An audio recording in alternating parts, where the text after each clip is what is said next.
Rahim, alhamdulillahi rabbil alameen, wa usalli wa usallam ala sayyid al-awwaleen wal akhirin, nabiyyina Muhammadan, wa ala alihi wa sahbihi wa barak wa sallam. All praise are due to Allah, Lord of the worlds, and peace and blessings be upon our Prophet Muhammad, master of the first and the last, and his family, his companions, and all those who call to his way to the day of judgment. Assalamu alaikum wa rahmatullahi wa barakatuh. As we continue on in looking at revival in a living sense,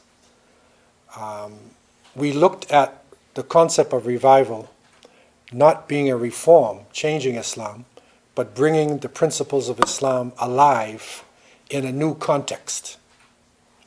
And the mujaddid, or the one who can bring about the revival, is a person who doesn't necessarily know that they're a mujaddid. They strive in their way, and Allah subhanahu wa ta'ala uses them and their teachings, and in many cases their life example, as a means of reviving Islam in the hearts and minds of the Muslims. And we looked at Imam al-Ghazali, rahimahullah, and he is probably, you could say, the mujaddid of the mujaddids. He is really probably one of the most influential of all those who have revived Islam. And you will see that many revivers of Islam take from his teachings. And no doubt he has a special place. But Allah made people into nations and tribes. And so therefore, the teachings of Imam al-Ghazali and others who are reviving the Sunnah of the Prophet ﷺ need to be put in the context of societies. And this is where you will see a mujaddid rising up within a particular context. And you'll see the impact that he has on his people, and if Allah wills, how he affects people in other places. In this case, we are looking at a place called Bilad al-Hausa, Hausa land. And the Hausa people are one of the largest Muslim ethnic groups in West Africa. And Hausa land covers northern Nigeria, which is really a huge place. It's much bigger than what's on the map. Parts of Ghana, Niger, other countries, it's really bigger. And this would be an older map where you will see Hausa land. And to the left of it is Takror. And Takror, we learned, was one of the first Muslim states, one of the first places where Muslims actually, where people, that West African people embraced Islam, and they implemented it in a very serious way. And it is from the land of Takror and Mali and that side that came the Fulani people, or the Fula. And the Fula people, they were mainly nomadic people. And they moved with their cows, and they would move right across West Africa.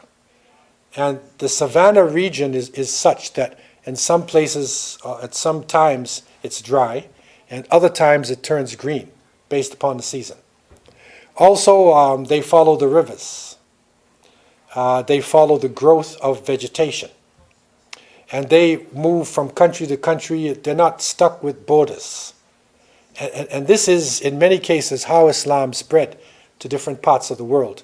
It was taken by people who were nomadic, or they were business people who moved from one place to another. So by the fact that they could move, they learn other languages, they're not restricted to one culture, and when they carry Islam, they can relate to people because they know how to relate to the people that they meet in different parts of the world.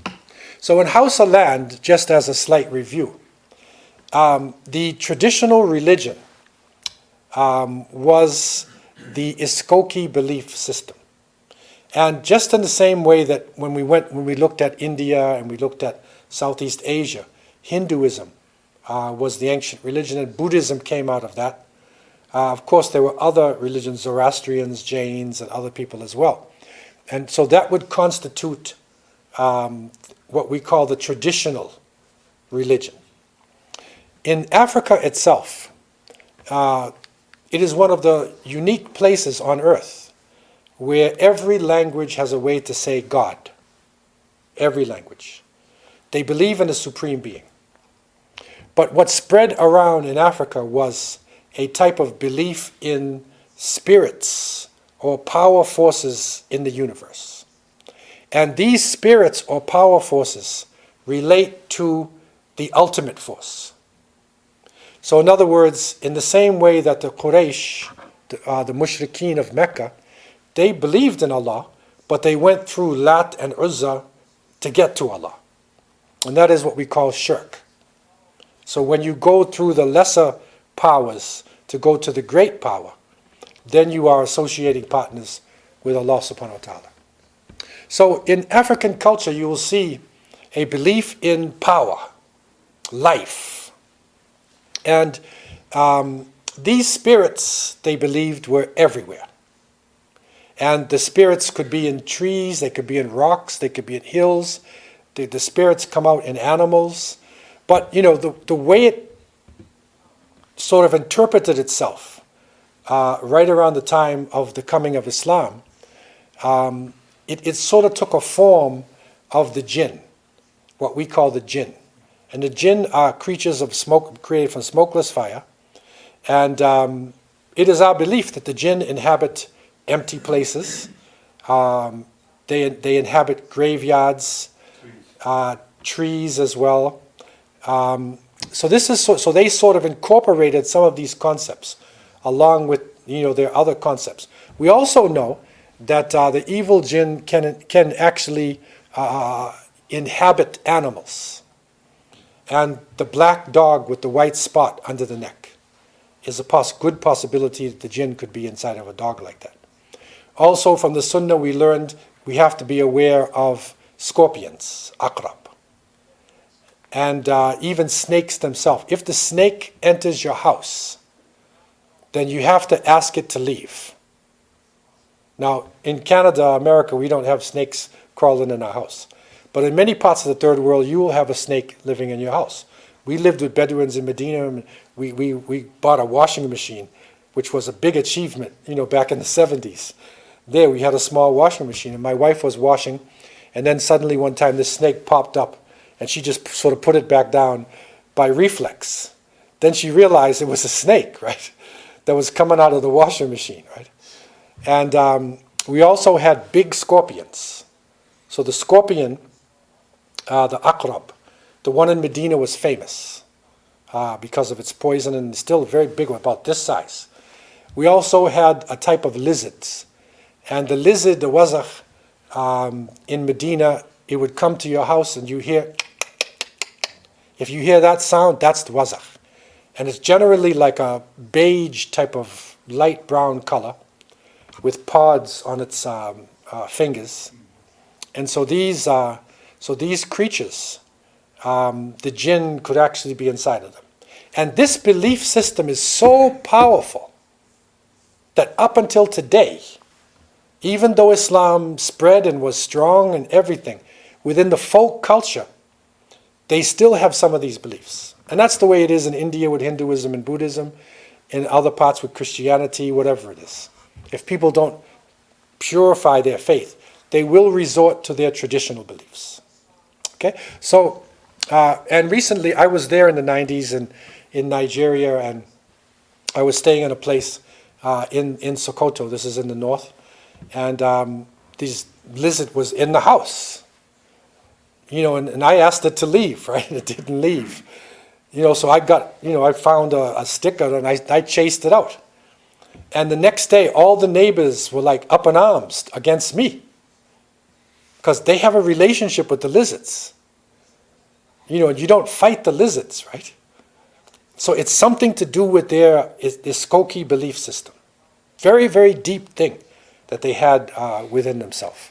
And so they would sacrifice and do different things to appease the spirits. And this is in many cultures. You will sacrifice animals. You will, in some extreme cases, you even sacrifice a person to appease the gods, or say the spirit of the volcano, or the spirit of the river. And so this is a very common way of expressing your belief in a higher power. And especially the baobab tree, which is the one that's big on the bottom and it's sort of small on the top. The tamarind, the acacia tree as well. They believe that these iska or the askoki, they would go inside of them. And they also believe that there are good ones and there are bad ones. See, this is where the jinn come in now. Because we believe that there are good jinn and there are evil jinn. The good jinn do not necessarily make contact with people. But it is the evil ones who generally make contact with human beings. And the Prophet ﷺ himself said that every person has a qareen, a type of jinni that comes around them. And it whispers. And they said, what about you, O Messenger of Allah? But just think about this. If this jinni was around the Prophet ﷺ all of his life, right? And the revelation is coming, Meccan period, Medina period, that jinni's a scholar of hadith, a scholar of tafsir, probably half of the Quran. Remember, Surah Al-Jinn came to them, right? So they also believe that there are good spirits and evil spirits. But they believed that there was a city, Jangare, and that the jinns generally lived in Jangare in their own dimension. So they lived in an alternative world that the jinns lived in. So this is a deep topic, and I spent a number of years studying this, actually. I spent about 5 years studying this topic, and I eventually got a PhD from the University of Toronto in this topic. But I'm going to give you just like an outside understanding of a very, very deep example of revival. And to me, he is one of the greatest revivalists. And the reason why I say that is because he not only revived it theoretically, and in his teachings, he lived it. He implemented Islam. That's why he's such a great scholar. On a political level, the Habe rulers of the Hausa, they were living in luxury, typical kings, hundreds of wives. They ignored Islamic law, put heavy taxes on the people. You couldn't criticize them. And unfortunately, the Islamic scholars at the time, and this is now 18th century we're talking about, the Islamic scholars, for the most part at the time, submitted to the kings. So this is what is called ulama as-su, the evil scholars. Today they say scholars for dollars. That's how they try to say it now today. But, traditionally they would say ulama as-su. These are the ones who stay around the sultans and they stay in their courts and they make fatwas, to meet, what the sultans want. So politically it was a difficult situation. Culturally, backwardness was there. And then Shaykh Uthman, rahimahullah, he is born into this. Okay, so now to look at his career, there's 3 phases of his career. And this is what's important because he wrote over 150 books in Arabic. And he had poetry and a lot of other things like this. And his books met the phases of his life. The first phase, and this is the essence of what we will be looking at in terms of his tajdeed. That is the first phase. That is from 1774 to 1804. Okay, so this is a 30-year period. And he, by that year, he was faqih. He was a scholar in Islam. He had mastered the Islamic sciences. He was Hafiz al-Quran. He grew up in a scholarly family. And at that point, he went into the field. And he spent 30 years teaching and preaching to his people. 30 years, right? And this was his methodology. Now, the same way Imam Ghazali, remember his methodology. How he focused on, he looked at the different types of scholars, the way people were thinking. He went with the Sufis to get, some more physical experience. And then he wrote letters to all the peoples. And he revived at all different levels. Shaykh Uthman Danfodio, his methodology was first, for the masses of the people, he taught what is called usul. And usul is your foundations of your belief. So he taught the basic teachings of Islam and Iman. Okay, so, and we'll see some of the subjects he focused on. But basically, foundational teachings. Okay, he didn't go into high philosophy and, he wanted to ground the people in their faith. And that's really important because sometimes leaders and teachers come with all these theories and ideas and, whatever, and the people are lost. The people can't even make salat. And he's talking about the Mahdi is coming. And they can't make salat. So he went around Hausaland, thousands of miles. He traveled around teaching the usul, and he also corrected bid'ah.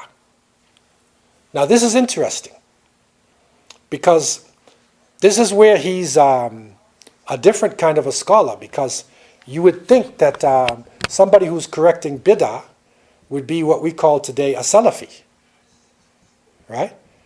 But he was also a Sufi. So this is where he is an amazing scholar like this. But he focused on bid'ah. He wanted to wipe out innovations. So we mean the changes in the religion. He wanted to revive Islam and bring the people out of their ignorance, right? And bring them into more pure Islam. He had to confront extremism amongst the scholars. Think about today now. It's the same situation we're going through. We have extremism amongst scholars. Some who are totally westernized and lost. Some of them are into extreme ideologies and beliefs. So he had to confront this. Okay? This is the first part of his life. He's a young man. He's 20 years old. Okay? He's nowhere near 40. He also educated and uplifted women. This is one of his key issues. And again, if you look at the world today, the Me Too movement, the feminist movement, this is one of the big issues of today. He was already doing this. And the last person that most people would think is uplifting women is a Muslim scholar, right? But that's what he was doing. He also, on a political level, he demanded to free all political prisoners. Now that sounds like a Marxist-Leninist speaking. Free all political prisoners. Right? And he said, respect the turbans that a man would wear, especially a scholar, and respect the hijab, and lift unjust taxes off the people. These are timely things today, very timely, okay, that he was asking for them. The second part of his life, and this is the part that most people know him as, the Orientalists, they want to put this on him, because they want to make him a jihadist, right, a fundamentalist. So that's how they want to put him. Okay? But the first part of his life is 30 years. And he was not fighting at all. He was just teaching. 1804 to 1810 is where he was engaged in jihad. And again, the word jihad is not necessarily war. He was struggling to survive, struggling against evil. And he had reached a certain point in his life where there was 1,000 students would travel with him. He was influencing, and the kings became jealous of him. Okay, and as we learned before, they tried to assassinate him in a court with a new weapon, but by the will of Allah, it backfired on the courtier and shot him. Then the sheikh, they knew what they were doing, and they just left. And they went to their village, and then Rasulullah ﷺ, according to traditions, came to him in a dream. And he came with a green turban on, and the Sahabas had turbans, and he was carrying a sword. And he gave the sheikh the sword of truth. This is serious stuff, man. Sword of truth. Take this and go forward. And he called people to make hijrah, migrate to this village. So hundreds of people migrated to the village. They left their different sections and they went there. The kings united and they attacked. They outnumbered the Muslims by a huge number. But Allah gave the believers victories. It was like the Battle of Badr. And they opened up, they defeated them. And then he gave his students flags. So if you came from the eastern side of the country, and you're a student, your students from there, take this flag, you go back, you're going to be the leader, because they're not students of knowledge. So they took these flags back and established the deen in all the areas, and they conquered 250,000 square miles. Okay, this is not a small territory, right? 250,000 square miles. And they governed it for over 100 years under Sharia before the British came. And that's pretty close to us, right? That's close, man. That's why Nigerians from the north of Nigeria, they're serious Muslims. If you go there, they're very serious Muslims. Okay? But they don't travel out much. The Nigerians you meet in different parts of the world are usually not the Hausa and Fulani. They stay in their areas, they're business people. They have no need. They live in Dar al-Islam. Right? They want to live in the Islam area. His khilafat, he announced a type of khilafat, Sokoto khilafat, and but he recognized the main Amir al-Mu'mineen, and the Sultan of Morocco, they recognized him. The Ottoman Sultan recognized them as well. So they were recognized by the Ottomans as well. So so that shows you the connection that they had, right? And the power that he had at this point. So, by that phase in his life, by 1810, okay, he's like a powerful person. He's controlling 250,000 square miles, right? He's got, control, total control. He's Amir al-Mu'mineen. What does he do? For the last 7 years of his life, he called Shura and he said, you choose somebody else to be your Khalifa, my job is done. And he went back to his village of Degel and he taught, he was writing and teaching there until he died. Rahimahullah. That is a great leader. He has no desire for material things. Simple life that he lived, and he had serious power. He gave it over, and they chose in Shura a series of rulers, and who ruled them, and it was only the British when they came, using technology and dividing and conquering as they usually do. They were able to defeat his people. But there's a great, there's an amazing story that when the British forces were coming to the north, they had a meeting of the ulama. And they brought the Khalifa al-Tahiru, they brought the Khalifa there. And so the Khalifa said, what should we do? The wazirs, remember the ministers, the wazirs said, the ones who were playing games in politics, they said, no, submit to the British. Things like this happened in India too, right?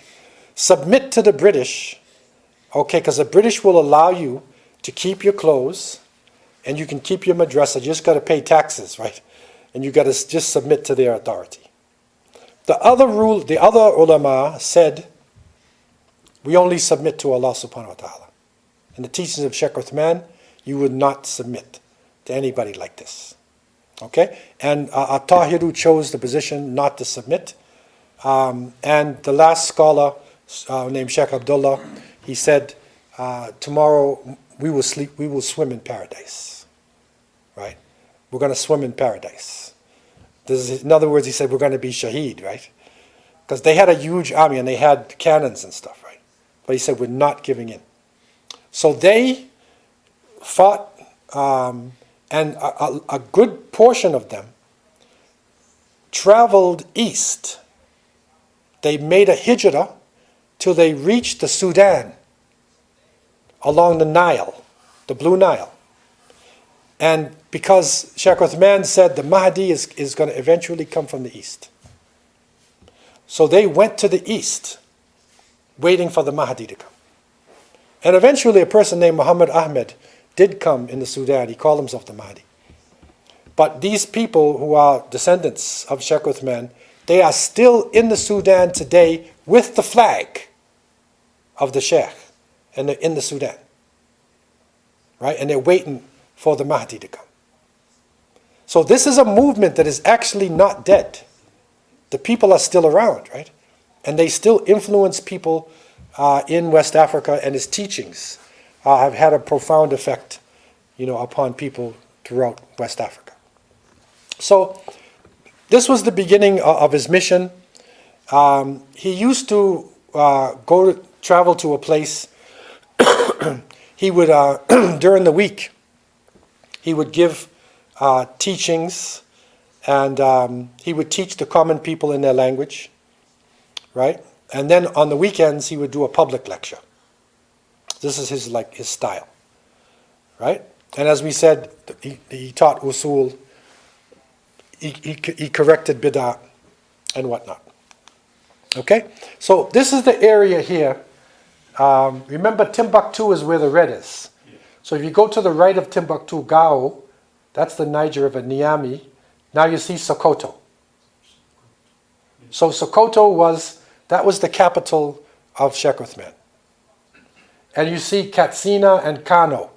Kano was the first place where the Muslims actually were situated.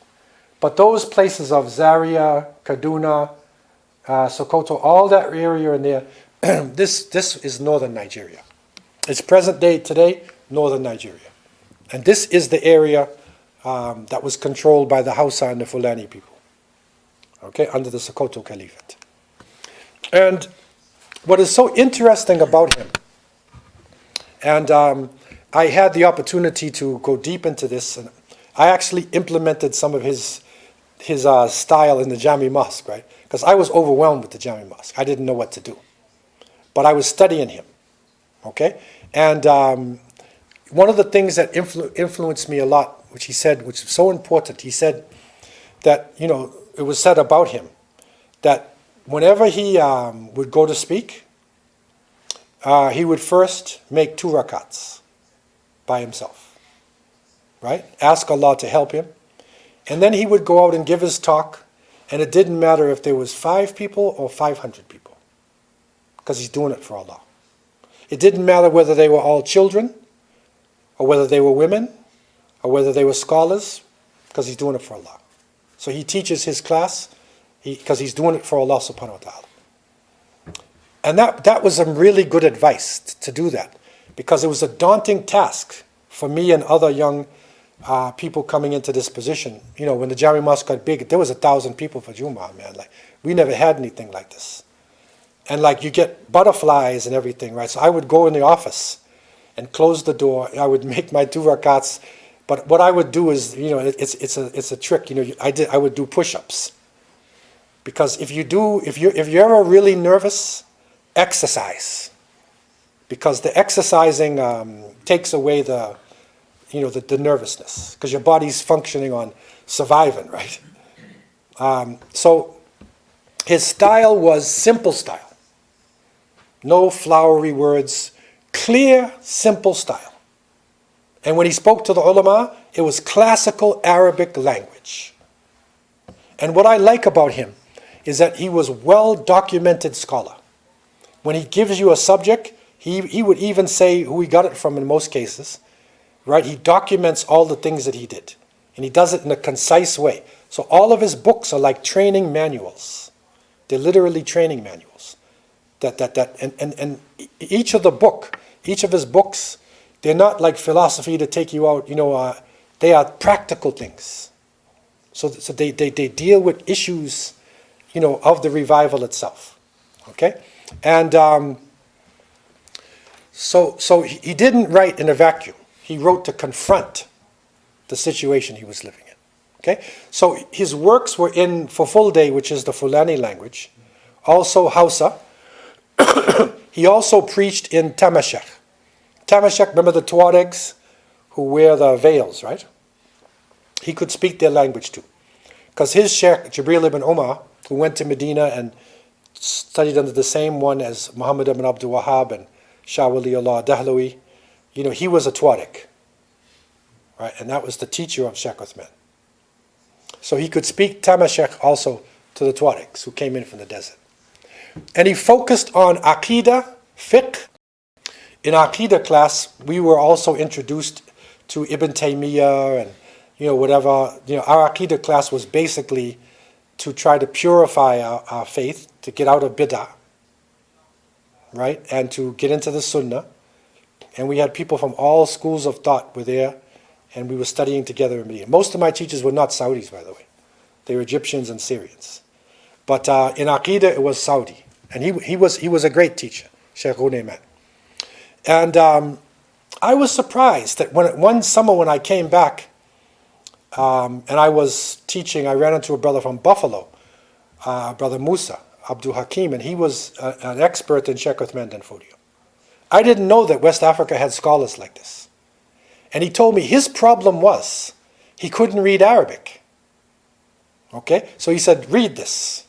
So I took the book, and it was the same language that I had been studying in Medina.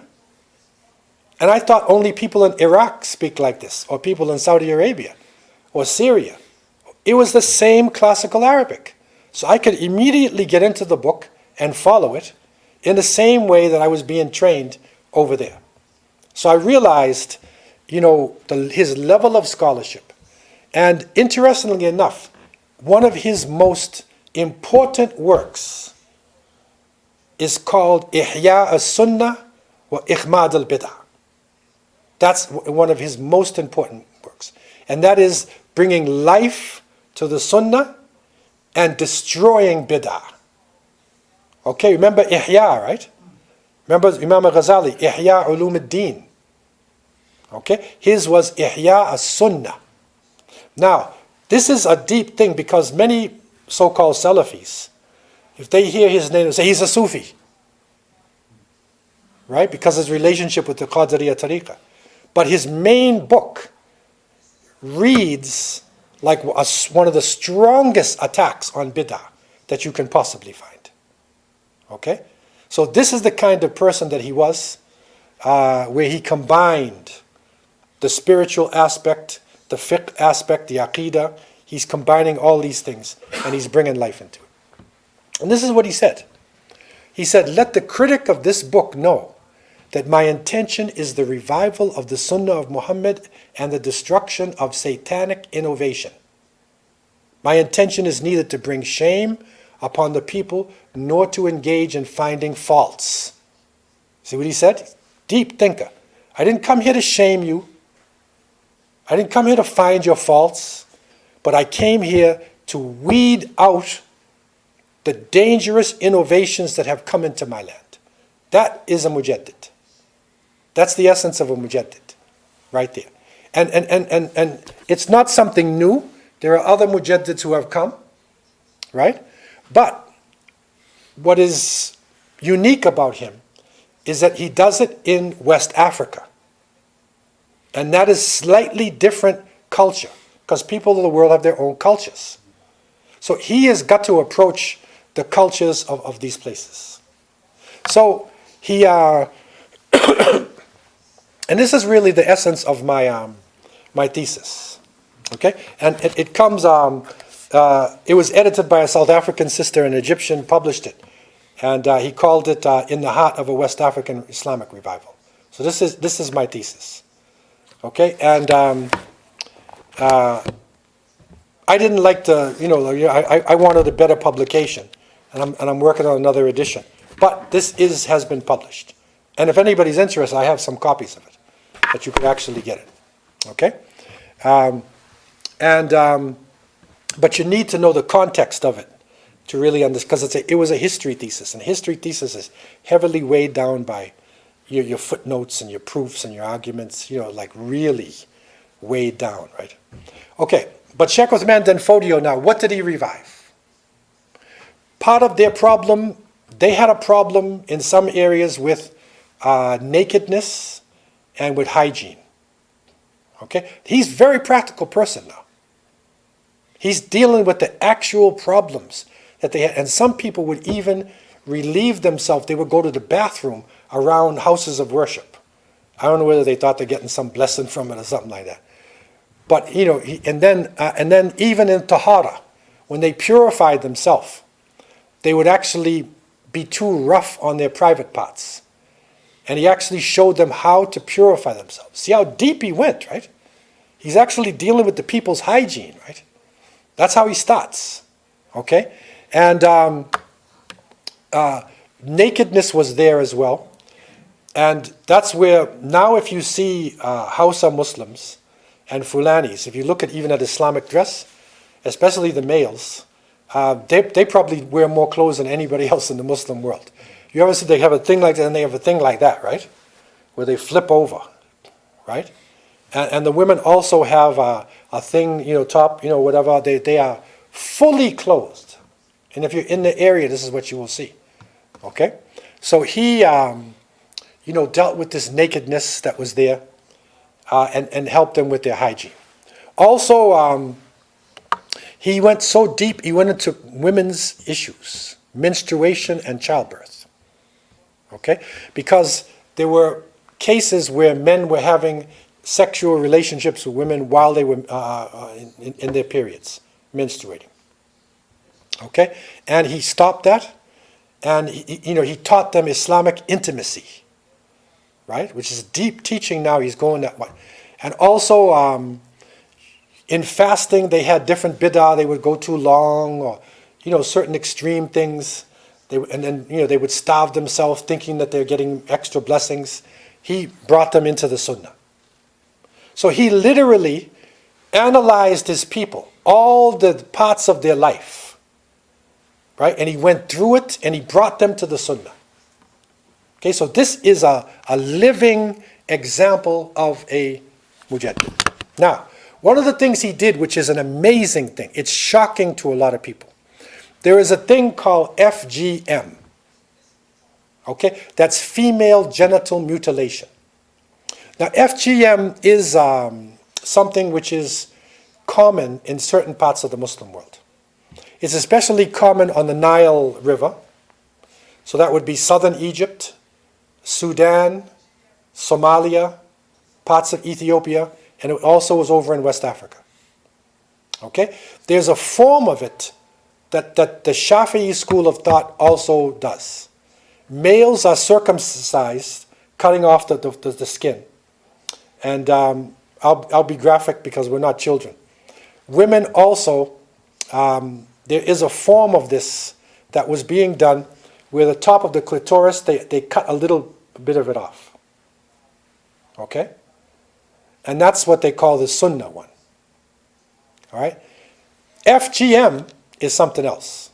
Because one historian dates it back to the time of the Pharaoh, one of the pharaohs. He wanted to control, remember Beni Israel, and they were afraid of Moses coming, and they were afraid, they wanted to control the sexuality of the women. So he instituted this thing to control women. This is how one historian says. So what the FGM is, to be unfortunately graphic, the whole genitalia of the woman that has the clitoris and it has the two vulva sides, they take it and they scrape the whole thing off. Right? And then they put a straw inside, for urination to come out, and then they put some medicine and they cover it up. So she literally is castrated because it is from the clitoris and the vulva. This is where her feeling comes from, sensuality comes from that. So the FGM, you totally cut it off, and you only have a hole to go to the bathroom. Now you can imagine the trauma on a young girl. Imagine especially people who have high melanin, and you'll find this in the people in the equator areas where they're darker skinned. If you get a cut, many times it leaves a welt because the melanin in your skin. So that cut down there also gets welts all down there. And it's pain. Every time the person has got to go to the bathroom, when their periods come, it can't get out. And they say that women who are under this have three great pains. They must go through three great pains. One is when they get the FGM. Two is when they get married, their wedding night. Because he has to burst through the tiny hole. Okay? And three, when she has a baby. Now imagine the baby who, when it normally comes out and a woman naturally expands, this thing is only scar tissue with a tiny thing, and the head is going to come out of that? Whoa. So this is ignorance. It's ignorance. And Sheikh Uthman Danfodio was so deep in his writings in those days, and you'll see scholars have this now. He went back to a tradition, he found a tradition of the Prophet Muhammad sallallahu alaihi wasallam. When the Prophet came to Medina, there were women who were doing circumcision. But they were just doing the first one. They were not doing the full one. And this woman named Atiyah. So the Prophet ﷺ said, in authentic hadith, he said to Atiyah, he said, if you do this, then be very careful, because you can affect the personality of the woman and her relationship with her husband. But he said, if you do this. So therefore, the majority of the schools of thought do not have it at all. Maliki, no. Hanafi, no. Hanbali, no. In the Shafi'i school, they have it, it's a sunnah, it's permissible.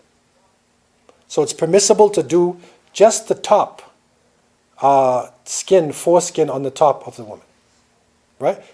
And it's permissible to do that. So it's done in Yemen.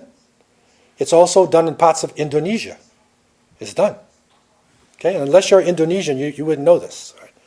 Yemenis do it also. And then along the Red Sea, where the Shafi'i teachings are, it's also done as well. But the problem is the Nile Valley. The problem is when you start cutting, like once you start cutting there, you're wounding the person there. So this is one of the big struggles going on in the Muslim world, social world today, in these areas. It's to root out what they call FGM. And we had issues of this, people coming from the Nile region. We had in Toronto, I was running a social service center. We had cases where they were doing the FGM in a hallway over on Western Road. Right? They were trying to do it, right? Or they were sending their children back for the summer and to do it and come back. So alhamdulillah, the scholars have now taken a stand and it is being rooted out. But what is so amazing about Sheikh Uthman Danfodio, he stopped this in the 18th century. This is an amazing thing that he actually did. And it shows you the level of his understanding. Okay? Other areas, any questions on that particular one there? This is the issue of the FGM and whatnot. The area that used to do it, was it pre-Islamic or was it after part of, introduced as a Sunnah, or was it? It was pre-Islamic. Yeah. Because they believe that, and this is the folk tales, they believe that if a woman doesn't do that she will become too sensitive down there and easily fall into adultery or become nymphomania. Nymphomania can't get satisfied. Okay? That's a myth. Right? But they use it like that. And some of them even call it tahara. They call it purification, where it's actually najasa. It's actually ruining her. But they call it tahara. And if they're going to marry a girl, they say, does she have tahara? I mean, does she have this thing? They feel it's like higher. Because if she has that, there's no way she committed adultery. Because nobody's going to break inside there unless they just about kill her. So it's their way of ensuring that they have a virgin, right? Which is kind of strange thing to do. And alhamdulillah, it is being weeded out and it's being rooted out, from the Muslim world. But Sheikh Uthman Danfodio, he preceded his time in Africa to deal with it. So at his time, he stopped, and we still had it, right? Yeah, but it was not, but not so much in Nigeria. So much. It's in Somalia and in Sudan, yeah. But in West Africa, he basically eradicated it. I mean, there's still some of people do it still. It's it'll still be done by some people, but because of what he did, it does not have the strength than it does on the other side. And it's easy to eradicate now because you have one of your great scholars who was actually against it. Right? He talked a lot about marital relations. And again, these are areas which are extremely important for us. And this is why this really is one of my secrets. Because this gave me direction. And I realized that what he was dealing with is our problems today. Because if you look at our community today, you will see that most of our problems are not aqidah and fiqh. It's marriage, divorce, family relationship, children. That's our problems, man. Influence of culture in them. Influence of culture, all of these things. It's really, that's what a bid'ah really is.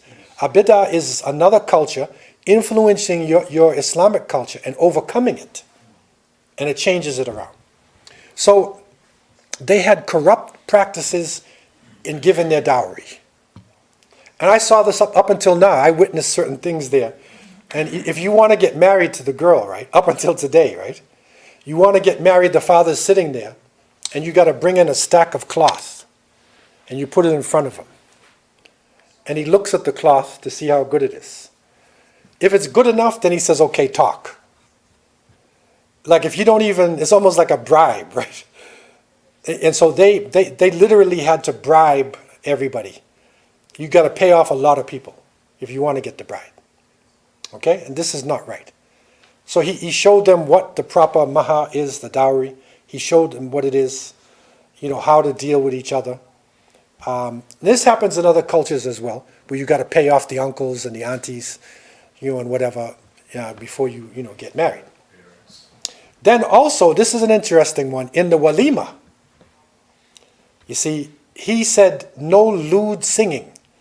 Because many people in our cultures, unfortunately, after the nikah and, ameen, and then, when the walima comes, then they let it all out. Right? And they get wild. I mean, I would even go to some, weddings, in Cape Town. I don't do many of them here now these days. But I would go to some weddings there.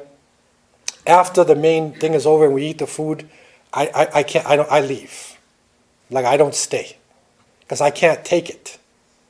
Because they will do some crazy things. And even now, some of our people now, in the walima, they start dancing and stuff.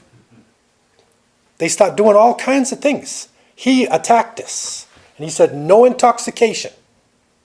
No lewd music. None of this. Right? So he was dealing with their marriages, man. Straightening out their social life.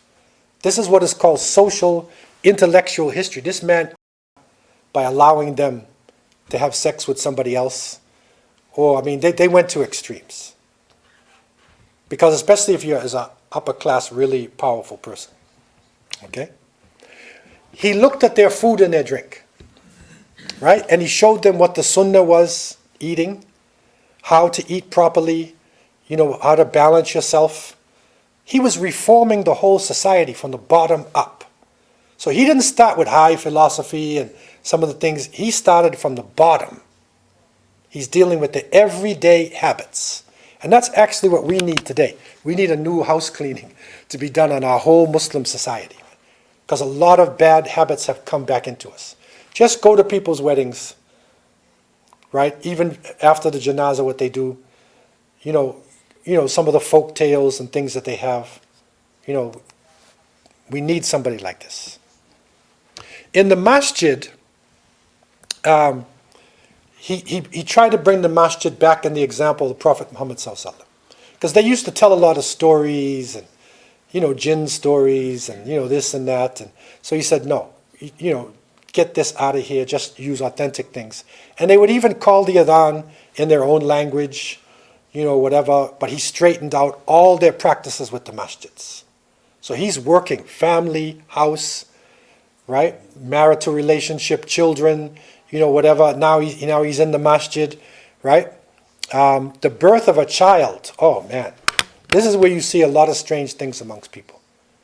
Now they had some strange things that they would do when the child is born. They would even take the afterbirth, the child is in the womb. they take the afterbirth and they put it under the baobab tree. Remember that tree, right? Because that's where the Iska spirit is. So they would plant the afterbirth there, and also the sacrifices. The black chicken in the middle of the night. They would be sacrificing. These type of things that they're doing, because for that way. Remember that type of teaching, where you have your imam in the day and your magician at night. Now that was common in West Africa. It's in other parts of the world too. So they want to get the best of both worlds. So they say, I'll make Ameen. Then they go to the Obeah man and they say, like, I need a spell. Do something to him. Or do something for my future.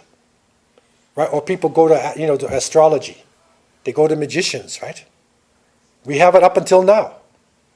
Obeah is, magic is strong in our communities. It's still here, although it takes different forms. Okay? So he had to struggle against all these Iska. In medicine, he went into medicine. And he tried to teach them a tibba nabawi, prophetic medicine. How to use black seed, honey, all the sunnah ways of medicines. And to avoid filthy things, najasa. Because, one of the problems is if you think somebody's got a spell on them, what many people do is they'll go back to the same magician to get the spell off. So they'll give you something filthy to get off something filthy. Right? So he avoid any najasa things, unclean things, any magic. He was against magic completely. He shut down the magicians. Okay? So this now is this man is doing he's doing a house cleaning, right? And in his book Ihya as-Sunnah, this is his major book. This is where you get all of this stuff that what he actually did. Okay? And he stopped them in their veneration of trees, because remember we said they loved the baobab tree, and all the practices around the trees, he stopped that. Okay? So he's up in the middle of the night watching them. Right? And he's dealing with the whole of their, of Hausa society. He also, he was heavily against people who go to what they call Arraf. The Arraf is a fortune teller. And the fortune teller, you have some people throw stones and things. They have I Ching. They have tea leaves. The famous one, the crystal ball. There's different forms of this. And what some of these people claim to do is that they claim that they actually can communicate with the jinn. So you go to the person, and that person communicates with the jinn. They believe that person controls the jinns. And they can tell the future, and they can use the jinns in order to influence your life. Okay, so he had to battle with this. This is the real battle. If you go into an area and you start spreading Islam, or you want to teach Islam, the real battle is not just getting them to pray and read the book. It's when you go in their house. I remember I was in South Africa, and there was one family, and they were good practicing Muslims in the African townships. Okay, so the husband died. So my wife and I, and this is in a sprawling township, thousands of shacks, no running water, no electricity, and we went to this house, and the sister was in total green. So we said, like, what is this? And then she, and she explained to us. She said, like, I have to go back to my religion. And they looked at Islam as a mainstream religion, but when it comes to birth and death, they go back to their roots. And that's the problem with many of our cultures. That's where bid'ah comes in. When somebody dies or when a baby's born, then you start to see all kinds of things. Even the marriages, I remember there's some little stupid things like, stealing the shoes and, the milk and all this stuff. Because I was performing marriages, right? And I was seeing all these things, right? I came into one marriage, and the sister, normally the imam will go to the woman and say, "Can you give your father the right to give you away?" Okay? So they said, "Okay, imam, go in the back." So I went in the back, and the sister was there. She was dressed in red, right? But she's in the typical clothes, and she's crying. She's crying, right? And I said, "Whoa," because according to the Sunnah, if she cries, she disagrees. That's the Sunnah, right? Because many of the virgin girls in the time of the Prophet ﷺ, they couldn't face a man. So when they would say, "Do you want to marry this person?" If she cries, no. Because she can't say no to you. But she'll start crying, right? This is in the Sunnah, right? Because, it was the Arab culture. So then, I'm there, and she's crying. I say, "Brothers and sisters, what's going on here, man?" They said, no, brother, this is our culture. So, okay. Because somehow, you might know better than me, she has to be sad, right? Leaving parents. She's leaving her parents. If she's rejoicing and happy, like, what's wrong with this girl? She's got to be like sad, but a lot of these practices go back to Hinduism, because what one of the things is in Hinduism, and it's now been eradicated, and that is that if the husband dies, she goes in the fire with him. Sati. She goes in the fire. So when that girl is leaving you, going to him, you're crying, man. You're saying goodbye to her, and she's crying too, right? Because if this guy gets sick, she's going in the fire, man. So she's scared. But that's not Islamic culture. So it's a similar thing that he had to face with this, culture of ignorance there within his society. In India, they used to have cards. One of the parrots would come out of the cage and pull one of the cards, and then that is their fortune telling. Right, and they pull the card to see whether it's going to be The parrot pulls the card. right. See, For the person. successful marriage or whatever. Yeah. Another interesting thing that he did, he said, "Do not follow the Christians and the Jews and the traditional religion in their holidays and their rituals." Okay? He said, "Do not make days sacred that are not in the Sunnah." Look at us today. Christmas, Halloween, Thanksgiving, Easter, even birthdays, to be honest with you. Anniversaries. He said, none of this, man. None of this that's not in the Sunnah we're going to do. Okay? This man was before his time, right? If he came now, they would say, "You Islamist, Salafi, Wahhabi, whatever." They would like throw him out, man, to be saying things like this. But he said no, and it wasn't that he was hostile to other religions. No. But he said, don't follow them in their tradition, because the Prophet ﷺ even said that the time will come when you will follow them inch by inch and foot by foot. Even if they crawl into a lizard's hole, you'll go in there with them. Sunnah. So he was reviving the Sunnah of the Prophet ﷺ in this area. And it's through his teachings. And many years ago, I did this book called Holiday Myths, and I made these set of lectures on Christmas and Halloween and whatever, which had a major impact, right? Okay, and this is one of the reasons why I did it. He also, and this is another heavy area, he prohibited them from grave worship. And that is seeking blessings by praying at the graves. Because they would go to the graves and they would rub them and put it on, and they would do that, and they would pray to the dead. Because they also believed that if you had your ancestors got a spirit, and it's going into the spirit world. So if you can get to your ancestor, if your ancestor will do something for you over the other side, it's going to help you. That's called ancestor worship. The Chinese believe in this too. So he prohibited them from rubbing up on the graves, And he stopped them from doing that. And this is a big thing, even when I was living in Medina, right? And we were students. We would study in the Prophet's Mosque and everything. So the Hajis are now coming, Hajj season. Here they come.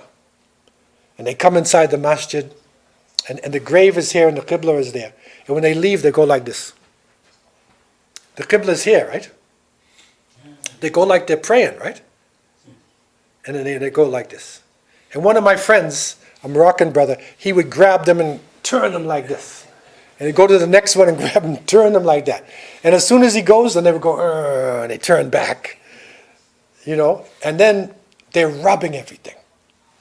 And we used to know the Bedouin guy who was by the cage where the graves are, right? Because in those days, the crowds weren't as big as now. And he's angry, so we said, like, what's wrong with you, man? Why are you so mad? He said, look in there. And you look inside and you see all these letters and hair and fingernails, and they're throwing it all inside the grave, thinking that if you put your fingernails or your hair in there, you will be saved from the fire of hell. And they write a letter, they say, Ya Rasulullah, I owe 1 million rupees, please, pay off this money for me, in the letter. So every day he's got to sweep this thing up. So now we know why this guy is so angry, right? Which grave is the Prophet? The Prophet's grave in Medina. Now they're not allowed to go close anymore. Yeah, now they've changed the rules. Back in when I was there in 1973, right? So you could go right up onto the cage, look inside there, and it was different then, right? But now they've had to, because the things that people are doing in there, crazy things. They're rubbing everything in sight. And we used to, the pigeons are all, defecating, using the roof. And it used to have these troughs where the water pours off. That's the old plumbing system, right? And so one day it rained. And the roof is covered with bird, waste. And now the water hits and they're bathing in it like this. Ya Rasulullah, and they're dancing around and they're bathing in, animal feces, thinking that they're getting blessings. He was dealing with this. This man had a mighty task. He was only 20 years old, right? Even now, and this is another place where your life is in threat. He dealt with cheating and deception in business. He went to the businessmen and said, no more cheating. Now if you start doing that in a lot of societies, you're in trouble, right? Because you don't mess with the businessmen, right? It's like now you don't mess with the bank, right? So he, waged a struggle against cheating in business and eventually against the government because of their taxes, that they should, take the taxes off. So these are some of the areas, that Sheikh went into. It's a really deep thing. I want to open up the floor for any general questions that you may have concerning Sheikh Uthman Danfodio. These are some of his writings. Some of the scrolls that we would get, actually you get things looking like this. And you need to be able to deal with their writings. Because when they write in the Maghribi, in the Moroccan script, the fa has got a dot under it. And the qaf has got one dot in the top. So you got to learn to read this. It's different than the regular things. But now, he had to deal with extremism. And he had to deal with the extremism amongst the scholars. And this was a heavy confrontation that he had. And for a young scholar coming into the field, this was not easy. This is not easy at all. Okay?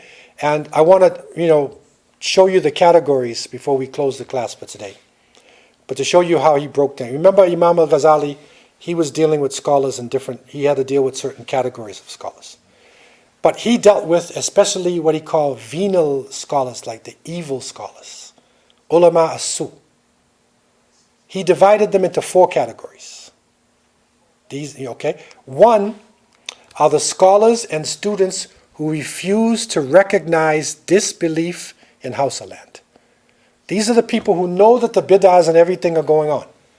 They refuse to recognize it. And juhal means ignorant people. Aghbiya are like stupid people. So this is his first category. Second category, and those who make takfir, they call people kafir, amongst the common Muslims, based on their ignorance of proper aqidah. And this is something that was happening years after I left Medina. There was a wave of students who came back, and they learned something about aqidah, and they would come to you and they would say, "Where is Allah?" They want to know what you're going to say. They start testing you, right? And if you say it wrong, they say, "This is kafir." Or "Don't pray behind that imam."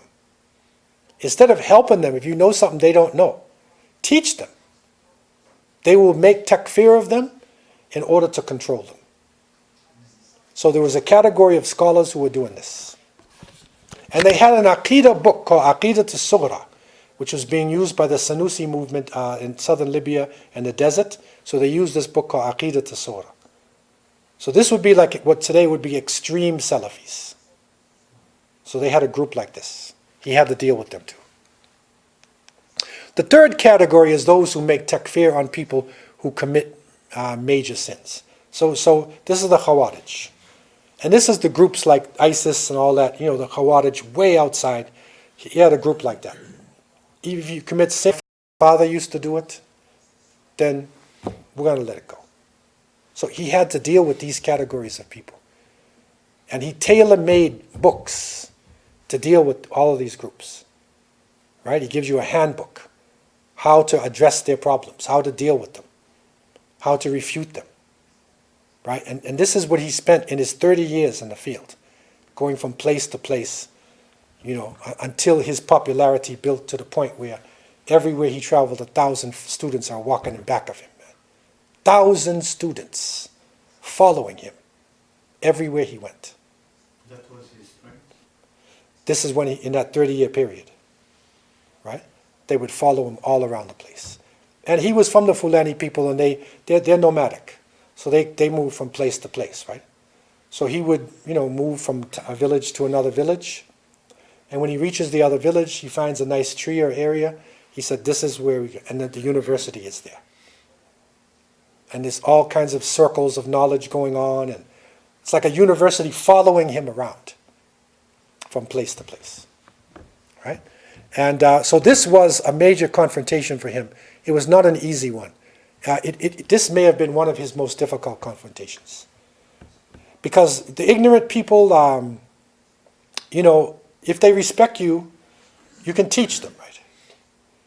Right? But the scholars, these ones, they're evil, because many times they know what the truth is, right? But they still continue to follow these evil, negative practices. So next week, inshallah, we will be looking at, we're going to complete his teachings next week. And we'll make arrangements in the course to come, whatever, to deal with the next revivalists and more. We'll make arrangements. But this is so deep. He is such an amazing scholar. And he's something that you will not find these teachings in many places, unless you go to West Africa or you go to a university. So this is something worthwhile. That's why I'm spending a little bit of time with you in it, so you can begin to see the level of tajdeed that this man actually completed. And what is so beautiful about him, again, is that, he followed the sunnah. He was attacked. He made hijrah, Battle of Badr. Allah took his life the same age of the Prophet ﷺ, at 63. Everything sunnah, all throughout his life. Okay? So I leave you with these thoughts, and inshallah we will continue next week, and we will finalize. So we have classes. Yeah, so next week there is a class, and we will finish, inshallah, the final teaching next week. All right? So we'll see you then, inshallah. Wassalamu alaikum.